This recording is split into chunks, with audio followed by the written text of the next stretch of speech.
Bien, dans cet exercice issu d'un oral de CCP-PC, on va essayer de déterminer un coefficient de traînée, une force de traînée, une puissance. Alors, l'idée, c'est que vous avez un bateau, vous avez un bateau qui est quelque part, disons ici, et ce bateau doit tirer un chalut qui va être assimilé ici à une sphère de rayon R. Et la question qu'on vous pose, c'est de déterminer la puissance que doit développer en plus de sa puissance pour avancer le bateau pour tirer la charge supplémentaire. Alors on vous fournit un coefficient de traînée puis quelques caractéristiques du fluide. Alors cet exercice doit être présenté donc, dans une stratégie de résolution. Vous devez quand même expliquer un peu ce que vous allez faire. Donc l'objectif, c'est de trouver une puissance motrice. On redéveloppera ça, mais bon, l'idée générale, c'est qu'une puissance, ça va être, on va mettre ça entre guillemets pour l'instant, mais c'est une force fois une vitesse. Donc il faudra bien trouver une force. Pour trouver une force, eh bien, ça va passer par une force de traînée qui va dépendre elle-même du coefficient de traînée, qui dépend elle-même du nombre de Reynolds. Donc si on reprend un peu dans l'ordre les idées, c'est dans un premier temps évaluer même grossièrement un nombre de Reynolds.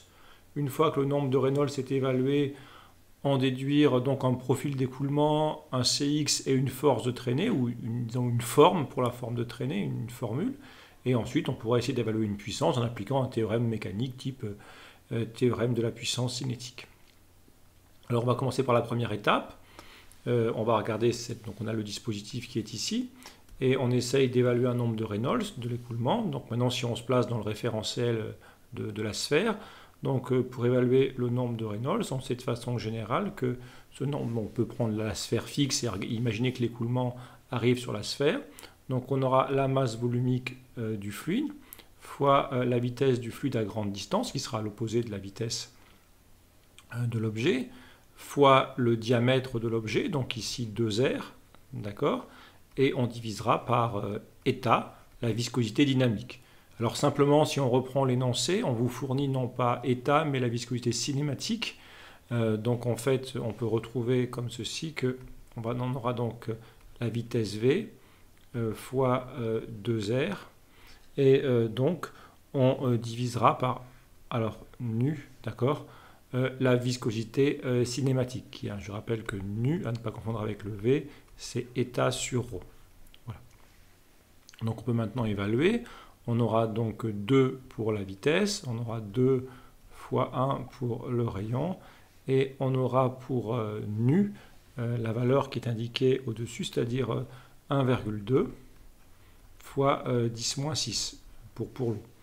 Et donc, bon, si on fait un calcul rapide, on peut approximer, c'est pas la peine de donner un nombre de Reynolds avec une grande précision générale, mais on serait un peu plus de 3, disons 3,3 fois 10 puissance 6. Donc on est sur un nombre qui est très grand devant 1, donc forcément on sera sur un écoulement turbulent, et en particulier avec une force qui sera une force quadratique en V carré. Donc ça c'est un élément du programme à connaître. On sait que si on a un écoulement à grand nombre de Reynolds, la force de traînée, elle varie comme V carré. C'est vraiment l'aspect dynamique qui va rentrer en compte et non l'aspect de viscosité. Les aspects de convection vont l'emporter sur les aspects de viscosité. Donc, connaissant le nombre de Reynolds, on peut en déduire un CX. Alors bon, soit on vous donne des valeurs, soit on peut prendre la formule. Ici, donc, si on va lire sur le diagramme, 3 10 puissance 6, attention que c'est en logarithmique, mais bon, disons 3 10 puissance 6 doit se situer par ici. Et si on remonte par là, on doit arriver à peu près par là. Bon, pour la suite, j'ai pris 0,3 pour le CX. Voilà, c'est pas aberrant après. On peut prendre une valeur peut-être un peu plus précise, mais bon, on peut facilement croiser le nombre de Reynolds avec la courbe. Voilà, et on prend la courbe de la sphère, parce qu'on vous donne soit la sphère, soit le cylindre. Donc ici, on prendra la sphère. Donc on est à peu près à 0,3 pour le CX, d'accord? Donc je continue ici avec le CX. Et je sais maintenant que donc ça c'était pour le nombre de Reynolds, donc j'arrive maintenant, et donc le CX par lecture graphique, je peux prendre un CX qui est de l'ordre de 0,3, d'accord, par lecture graphique. Alors maintenant il faut se rappeler d'une formule pour la force de traînée, certes elle est en V carré, mais si on précise un peu, pour la force de traînée, on peut penser à l'écrire, donc la formule c'est 1/2 du CX ρ S V carré. Alors, on peut se dire, bien, je me souviens un peu exactement de cette formule, j'ai un petit doute sur la formule. L'important, c'est vraiment de savoir qu'on a le terme en v carré ici, d'accord? Alors maintenant, comment essayer de s'en souvenir si on l'a un petit peu oublié? Bon, on sait que ça ressemble à ça, mais on n'a plus vraiment la formule en tête. L'idée, c'est de penser aux dimensions en se disant quelles sont les grandeurs qui vont intervenir dans f de t. Bah, forcément, il y aura la vitesse au carré, donc ça, on le sait.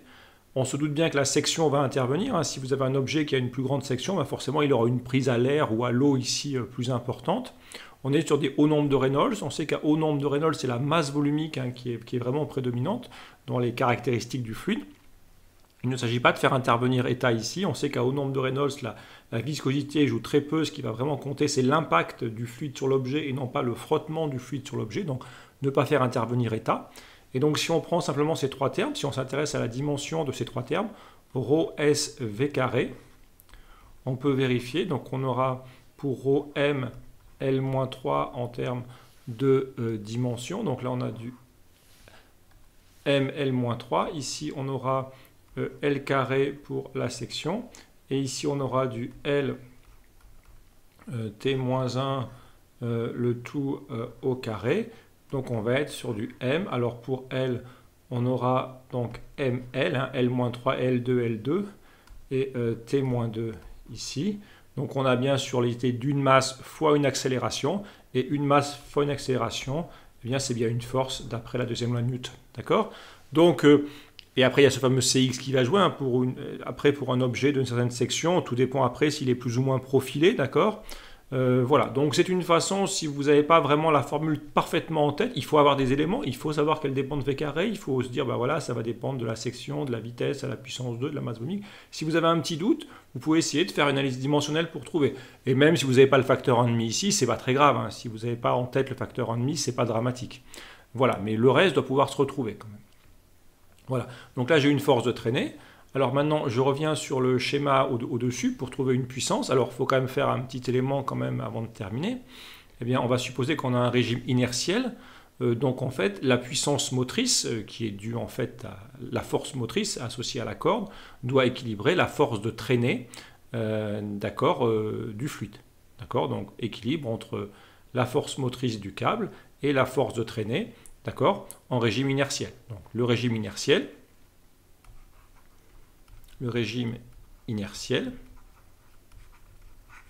va imposer forcément que, en norme, la force motrice doit équilibrer la force de traînée. Donc la force motrice doit être en 1,5 de Cx ρ s v carré. Et ensuite, maintenant, si on veut une puissance, il suffit simplement de prendre la force motrice fois la vitesse pour obtenir la puissance à fournir pour faire avancer l'objet à la vitesse de 2 mètres par seconde. Donc pour terminer, on obtient donc une puissance motrice qui vaut donc norme de la force motrice fois la norme de la vitesse et une puissance bien sûr avec un S 1V à la puissance 3. Voilà, avec bien sûr la section, ici c'est la section droite qui va compter, peut-être je ne l'ai pas précisé tout à l'heure, mais c'est la section droite de la sphère, c'est le disque, hein, comme vous diriez le disque solaire, par exemple c'est l'ombre projetée si vous préférez, et ça vaudra pi t carré sur 4, ou pi r carré plus simplement vu qu'on avait le rayon qui était fourni directement. Il n'y a plus qu'à remplacer la formule, donc PM, donc 1,5, le CI que j'ai pris 0,3, la masse volumique 1, je crois qu'elle a été donnée, on va vérifier, mais elle a été donnée autour de 1,2 fois 10 puissance 3, voilà, 1 kg par litre, donc à peu près 1250 kg par mètre cube, d'accord. Donc 1,25 fois 10 puissance 3, voilà, donc ça on a le ρ. Le S, on aura donc pi fois 1 au carré. Et pour la vitesse, on aura 2 à la puissance 3. Si on fait ce calcul, d'accord, bon, je vous laisse vérifier, mais on arrive à peu près, bon, la valeur, vous pouvez la vérifier, autour de 4,7 kW. Attention, bien sûr, ça, ce n'est pas la puissance de tout le chalutier, hein, c'est juste la puissance supplémentaire générée pour faire avancer dans l'eau une sphère de 1 mètre de rayon à la vitesse de 2 mètres par seconde. Donc voilà la puissance que doit développer en plus le chalutier. En plus ça, c'est la puissance qu'il faut fournir au niveau de la corde ici. Enfin, bien évidemment que le moteur, il y a toujours des aspects mécaniques de rendement qui font que la puissance devra en fait être supérieure. Voilà. Donc si on résume l'exercice, dans tous ces exercices-là de phénomènes de transport de ce type, toujours commencer par se poser la question nombre de Reynolds, a-t-on un régime plutôt laminaire, plutôt turbulent, avons-nous une force de traînée en V ou en V carré. Si on a des forces de traînée en V, essayez de plutôt trouver une formule qui fasse apparaître état. Et en V carré, et à haute nombre de Reynolds, une force de traînée en V carré. Céder éventuellement une analyse aux dimensions et des grandeurs pertinentes pour essayer de trouver la bonne formule si on l'a plus en tête. Voilà, et après un petit bilan mécanique, soit avec un PFD, soit avec un théorème de la puissance cinétique, permet de terminer le calcul. Voilà pour ce résultat.